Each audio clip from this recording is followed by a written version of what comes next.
सभी भावी शिक्षकों को नमस्कार, जय माता दी। जिस प्रकार से हम क्रम से चल रहे थे सम, अर्ध सम और विषम, तो सम में हमने देखा कि जो सम छंद कौन कौन से होते हैं, चोरो गीत हरि के, चौपाई, रोला, गीतिका और हरि गीतिका, उनके बारे में हमने गत क्लास में पढ़ा। और अब उसके आगे जो अर्ध सम छंद है वो कौन कौन से आते हैं उसके बारे में हम पढ़ते हैं। तो लीजिए इसी के साथ में मात्रिक अर्ध सम छंद, इनमें आते हैं दोहा, सोरठा, बरवई और उल्लाला। दोहा, सोरठा, बरवई और उल्लाला, ये चार आते हैं जो अर्ध सम मात्रिक छंद है।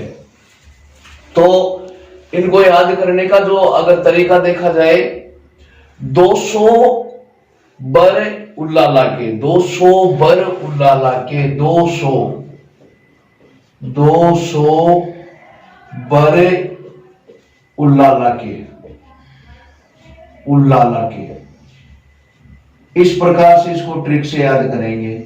2 से दोहा बन गया, 100 से सोरठा बन गया, बर से बरवई बन गया और उल्लाला, 200 बर उल्लाला। तो इस प्रकार से ये चार जो छंद है यह है अर्ध सममात्रिक छंद। ये इनके आधे अलग होते हैं और आधे हैं वो अलग होते हैं। जिस प्रकार से सम में देखा था उसके अंदर सभी चरणों के अंदर समान मात्राएं होती थी, लेकिन इसके अंदर अर्ध मात्रा अलग और अर्ध मात्रा अलग, इसलिए इसको अर्ध सम मात्रिक छंद कहा गया है। तो लीजिए पहले हम देखते हैं दोहे में। दोहे के अंदर क्या होता है, जो दोहा छंद है इसके एक व तीसरे चरण में, पहले व तीसरे चरण में 13 मात्रा होती है, जबकि दूसरे व चौथे चरण में 11 मात्रा होती है। दोहे के लक्षण है इसके पहले और तीसरे चरण में यानी विषम चरण के अंदर 13 मात्रा होती है और जो सम चरण है उनमें 11 मात्रा होती है। किसमें? दोहे में। इसी प्रकार से इसमें 4 चरणों में ये पूरा होता है। जो दोहा है वह 4 चरण इसके होते हैं। विषम चरणों के अंत में जगण वर्जित है। कौन से में? विषम। विषम का मतलब 1 और 3 में, 1 और 3 के अंदर जगण आना वर्जित है। किसमें? दोहे में। इसी प्रकार से सम चरणों के अंत में एक लघु वर्ण आना। सम चरण कौन से? सम चरण का मतलब दूसरा और चौथा, इसमें एक लघु वर्ण आना आवश्यक है। और जो तुक है वह सम चरणों में मिलते हैं। सम चरण, सम का उदाहरण देखते हैं। जैसे पहले तो इसके चरण बनाओ। नंबर 1, और रईमन धागा प्रेम का, यति लगई, और ये नंबर 2। इसी प्रकार से ये नंबर 3 और ये नंबर 4। दोहे में कितने चरण हुए? 4 चरण हुए। अब इसके अंदर ये आ गया, ये बन गया एक पार्ट और ये बन गया दूसरा पार्ट। ध्यान दीजिए, इसमें 4 चरण है, तो 4 चरणों के अंदर जो ये आ गए, इनको ये आ गए सम और ये आ गए विषम, हो गया। इसी प्रकार से इसके विषम चरणों में 13 मात्रा। अब 13 मात्राओं की गणना करते हैं। जैसे लघु लघु लघु लघु, गुरु गुरु गुरु, लघु और गुरु। चलो गणना कीजिए। 2 और 1 3 और 2 5 और 2 7 और 2 9 10 11 12 और 13, यानी इसके विषम चरणों में ये 13 मात्रा हो गई। इसी के साथ में देखते हैं मत तोड़ो छिटकाय, लघु लघु गुरु गुरु, लघु लघु गुरु और गुरु। 1 2 1 3 1 4 1 5 2 7 2 9 2 11। लीजिए, ये दोहे का लक्षण है। इसके अंदर हर एक चीज देखिए, इसके चरण कितने हुए? 4 हो गए। और ये विषम हो गया, 1 और 3 है, यह विषम है, और ये आ गया सम आ गया। और जो तुक मिलते हैं वो सम में मिलते हैं, छिटकाय और पड़ जाए। ये जिसे इसके अंदर सम चरणों के अंत में एक लघु वर्ण, ये लघु वर्ण आ गया, ये आ गया काय जाय, ये लघु वर्ण आ गया। इसी प्रकार से तुक सम चरणों में मिलते हैं, ये सम चरण आ गए। और मत तोड़ो छिटकाय, जुड़े गांठ पड़ जाए, इनके अंदर, दोनों के अंदर ये तुक लग गया। मेरे हिसाब से समझ में आया होगा। एक बार देखिए, पुनः देखिए इसको। रहीमन धागा प्रेम का, मत तोड़ो छिटकाय, टूटे से फिर ना जुड़े, जुड़े गांठ पड़ जाए। यानी दोहे के अंदर क्या होता है, दोहे के अंदर 13 और 11 मात्रा होती है, यानी 24 टोटल मात्रा होती है। ये आधा समान है। आधा समान का मतलब इसमें 13, इसमें 11। इसी प्रकार से पहला तीसरा है, इसमें जैसे दोहे में 4 चरण होते हैं, 4 चरण हो गए, 2 पद हो गए, यानी ये 4 चरण 1 2 3 और 4। और इसके तुक है वह सम में मिलता है, दूसरा चौथा ये हो गया सम, पहला तीसरा ये हो गया विषम। मेरे हिसाब से ये समझ में आया होगा। दोहा छंद के ये लक्षण होते हैं। दोहा छंद के अंत में जगण आना वर्जित है, जगण नहीं आना चाहिए। लीजिए, इस प्रकार से हम दोहे को पढ़ा और दोहे के जो लक्षण है वो समझे। लीजिए, इसी के साथ में दोहा और नंबर 2 में लेते हैं सोरठा। अब देखो सोरठा में क्या होता है, सोरठा छंद ये दोहे का विपरीत है। दोहे का विपरीत यानी दोहा में होता है उससे इसमें विपरीत होता है। कैसे, विषम चरणों में 11 और सम चरणों में 13 मात्रा होती है। जैसे दोहे में विषम चरणों में 13 और सम चरणों में 11 हुई, इससे सोरठा है ये विपरीत है। तो इसके विषम चरणों में 11 और जो सम चरण है उनमें 13 मात्रा। इसके सम चरण के अंत में जगण आना वर्जित है। दोहे में क्या था, विषम चरण के अंत में जगण आना वर्जित है, जबकि ये विपरीत है किसके, दोहे के विपरीत है। इसलिए सोरठे में इसके सम चरणों में, ये ध्यान देना, हाँ सोरठा है यह एकदम दोहे के विपरीत होता है। दोहे के विपरीत कैसे, दोहे में 13 11 और सोरठे में 11 13। और जो दोहा है, दोहा के अंदर विषम चरणों में जगणाना वर्जित, इसमें सम चरणों में, क्योंकि ये एकदम ही दोहे से विपरीत है इसीलिए।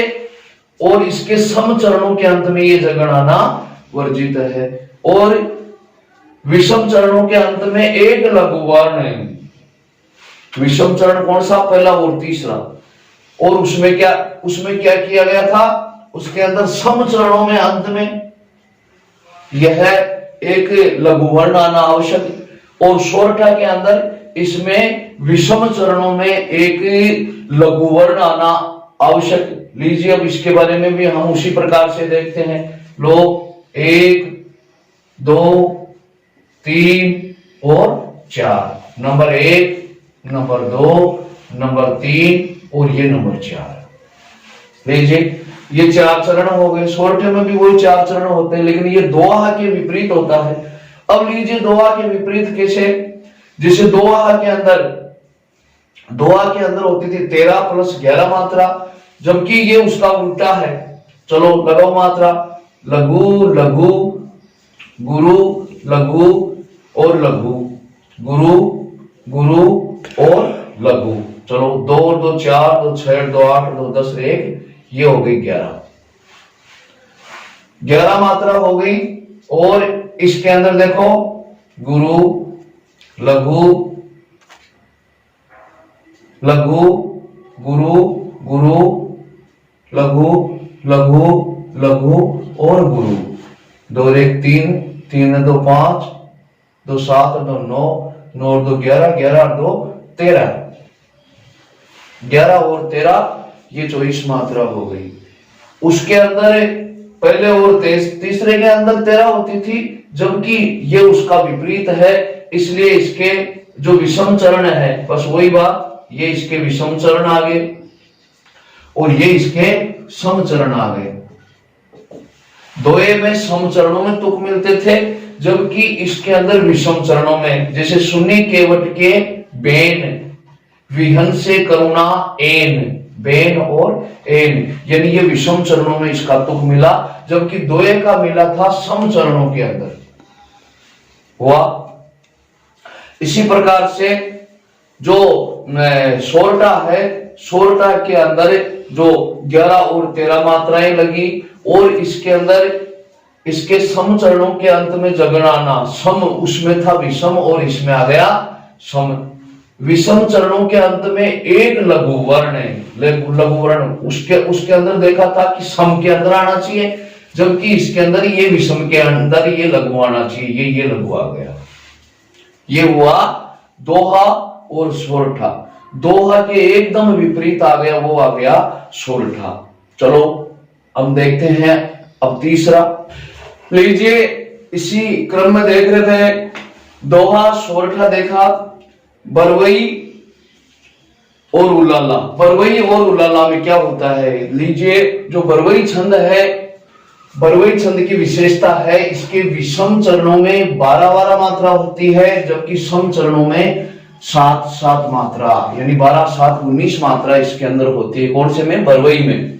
और मुख्य चीज देखिए इसमें, इसको ध्रुव और कुरंग छंद भी कहते हैं। कौन से को? बरवई छंद। बरवई छंद का नाम है ध्रुव और कुरंग छंद भी कहते हैं। इसमें 19 मात्रा, विषम में 12 और सम में 7, 12 7 19 मात्रा हो गई इसमें। चलो जी आते हैं इसी साथ में, लगाइए मात्रा। जैसे गुरु लघु, गुरु लघु, लघु लघु, गुरु लघु और लघु। 2 2 4 2 6 1 7 2 9 9 9 1 10 और 10 और 2 12। ये 12 हो गई विषम में। और लघु गुरु, लघु गुरु और लघु, 1 2 2 1 3 1 4 2 6 6 और 1 7, यानी ये हो गई 7 और ये हो गई 12। चलो ये बस वही छंद है, वही इसका 1 और ये 2 और यही इसका ये तीसरा चरण है और ये इसका चौथा चरण है। 12 और 7 19 मात्रा। कौन सा छंद? यह है बरवई छंद। बरवई छंद में कितनी मात्रा होती है? इसके विषम चरणों में, ये विषम चरण पहला और तीसरा, इसके अंदर ये 12 आ गई, और ये सम चरण है, इसके अंदर ये 7 आ गई। 12 और 7 19। ये बरवई छंद का परिचय देखा। जो अर्ध सम छंद है, कौन सा? बरवई। लीजिए मेरे हिसाब से बरवई छंद समझ में आया होगा। और बरवई छंद का नाम ध्रुव और कुरंग, ये इंपॉर्टेंट प्रश्न बनता है इसके अंदर। ध्रुव और कुरंग भी इसके नाम है, किसके? बरवई छंद के। चलो नेक्स्ट चलते हैं, उल्लाला छंद। अब देखिए उल्लाला के अंदर क्या होता है। इसके विषम चरणों में 15 मात्रा, जबकि सम में इसमें 13 मात्रा होती है। किसमें? उल्लाला में। तुक सदैव सम चरणों में लगते हैं, किसके? उल्लाला के। लीजिए वही प्रमाणित करके देखते हैं इसको। वही चरण 1 2 3 और वही ये चौथा चरण। चलो क्या कहा गया? विषम चरणों में 15 15। चलो गिनो इसमें। गुरु लघु लघु लघु, गुरु लघु गुरु गुरु और ये लघु। 2 1 3 2 5 1 6 2 8 8 3 11 और 2 13, 13 और 2 ये 15। हे शरणदायिनी देवी तू करती सबका त्राण है, यानी यहां तक ये आ गया, ये आ गया 15। कौन से में? विषम। विषम चरणों में 4 चरण हो गए जिनमें ये विषम आ गया। पहला तीसरा विषम होता है, जबकि दूसरा चौथा है ये होता है शम। ये हो गया विषम, ये विषम आ गया और ये आ गया आपका सम।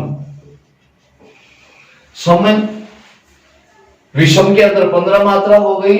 अब देखिए इसके अंदर देखते हैं सम में लघु लघु गुरु, लघु लघु गुरु, गुरु लघु और गुरु। 2 1 3 2 5 2 7 2 9 9 2 11 11 और 2 ये हो गया 13। 15 13 28 मात्रा किसमें? उल्लाला के अंदर होती है। उल्लाला की विशेषता क्या है? उल्लाला के विषम चरणों में कितनी मात्रा? ये 15 होती है, जबकि सम में ये 13 मात्राएं होती है। लीजिए हमने 4 जो अर्ध सम छंद है वो देखे, मेरे हिसाब से जरूर समझ में आए होंगे। इनमें याद करने का क्या है, याद करने की चीजें यही है कि हमें एक तो इसके अंदर हमें मात्राओं का ज्ञान होना चाहिए, कौन सी मात्रा कहाँ लगती है, कौन सी मात्रा कब लगे, कौन सी मात्रा में दीर्घ होता है, कौन सी में लघु होता है, बहुत ही चुटकियों में याद हो जाता है। तो इस प्रकार से दोआ, सोरठा, बरवई और उलाला। दोआ के अंदर क्या देखा, एक बार रिवाइज करते हैं। दोआ के अंदर हमने देखा कि दोए के अंदर 13 और 11 मात्रा, विषम में 13 और सम में 11 मात्रा होती है। इसी प्रकार से उससे विपरीत देखा कौन, सोरठा। सोरठा में क्या होती है, विषम के अंदर हो गई 11 और सम के अंदर हो गई 13, यानी उसका एकदम उल्टा हो गया। इसी प्रकार से हमने देखा बरवई में, जो बरवई जो छंद है 12 और 7 19 मात्रा होती है।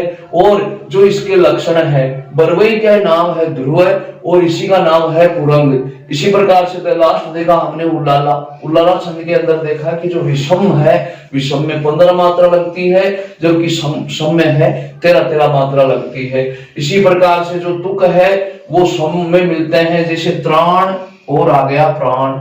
इसी प्रकार से बरवई के अंदर भी जो सम है उनमें ही तुक मिलता है, उदार और विहार। इसी प्रकार से मुझे पूर्ण विश्वास है कि जरूर आपको ये याद हुए होंगे, और एक दो बार इनको अगर रिवाइज करेंगे तो यह अवश्य कंठस्थ होंगे। चलो अगली क्लास में देखते हैं विषम कौन कौन से हैं। हमने सम देखा, अर्ध सम देखा, और अगली क्लास में हम विषम छंद देखते हैं। तब तक के लिए हमारी शुभकामनाएं आपके साथ में है। जय भारत, जय हिंद।